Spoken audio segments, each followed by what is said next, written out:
Pessoal, o exercício número 2, então, olha só.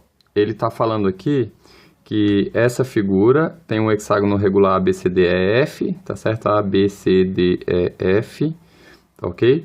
E aí ele está inscrito num círculo de centro O. Inscrito quer dizer que ele está dentro, tocando na circunferência, né? Com seus vértices tocando todos na circunferência. Se AB é igual a 8 centímetros, ou seja, de A até B é o lado do hexágono, ele está dizendo que mede 8 centímetros. Aí ele quer que eu calcule a área do quadrilátero ABOF, tá certo? De A para B, para O, para F. Fechando isso daqui, ó, você vai ver que figura vai virar, tá certo? Ele quer a área desse quadrilátero. Só lembrando com vocês que o hexágono, sempre que a gente está com exercício de hexágono, para descobrir alguma área relacionada a ele, eu divido esse hexágono em 6 triângulos equiláteros, tá certo? 6 triângulos com todos os lados iguais. Então, nesse caso aqui, sendo 8 o lado do hexágono, eu já sei automaticamente que esses lados aqui do triângulo são todos 8, tá certo? Tudo mede 8.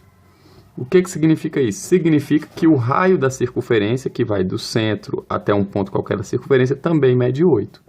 Tá ok? Então, eu tenho que calcular a área de um triângulo desse e vou reparar que o quadrilátero que ele quer que eu calcule a área, eles são 2 triângulos juntos. Então, vamos calcular a área de um triângulozinho menor desses. Ó. Então, tá aqui o triângulo, 8, 8, 8.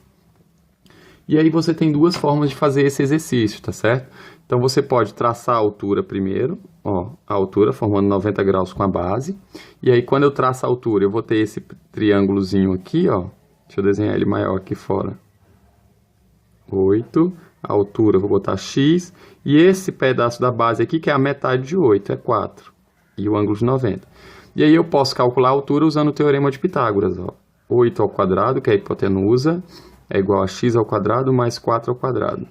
Então, 64 é igual a x ao quadrado mais 4 ao quadrado é 16.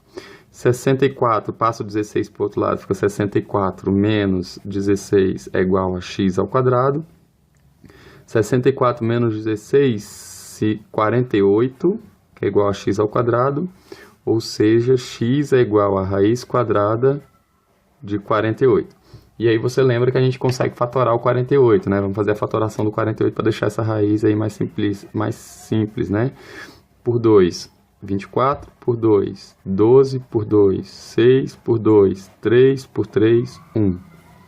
Então, 2 ao quadrado e 3, né?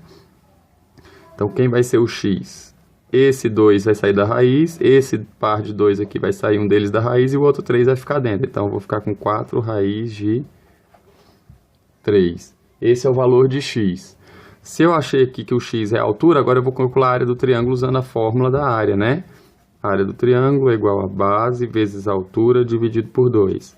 A área do triângulo é igual a base, que no meu caso aqui é 8, a base do triângulo, vezes a altura, que eu acabei de achar, 4 raiz de 3, dividido por 2. Então, a área do triângulo é igual a 8 vezes 4 dá 32, 32 dividido por 2 dá 16. Então, eu tenho 16 raiz de 3 para a área do triângulo. Tá certo? Outra forma de calcular o mesmo exercício, só que mais simples, consiste em usar a fórmula da área do triângulo equilátero. O que essa fórmula me diz? Se eu tenho um triângulo equilátero aqui, ou seja, todos os lados medindo L. Então, para calcular direto a área dele, eu posso usar essa fórmula, a área do triângulo equilátero, ATE, é igual a L ao quadrado raiz de 3 sobre 4. Tá certo? Então, no nosso caso aqui, o triângulo ele tem lado 8, não é isso? Todos os lados medem 8. Então, se eu jogar 8 no lugar do lado aqui desse triângulo, como é que ficaria? 8 ao quadrado, raiz de 3, sobre 4. Portanto, a área do triângulo equilátero seria igual a 64, que é 8 ao quadrado, raiz de 3, sobre 4.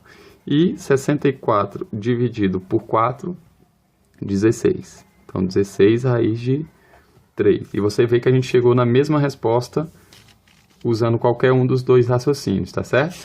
Então, essa questão número 2 aqui, no caso do meu exercício, seria a letra E. 16 raiz de 3.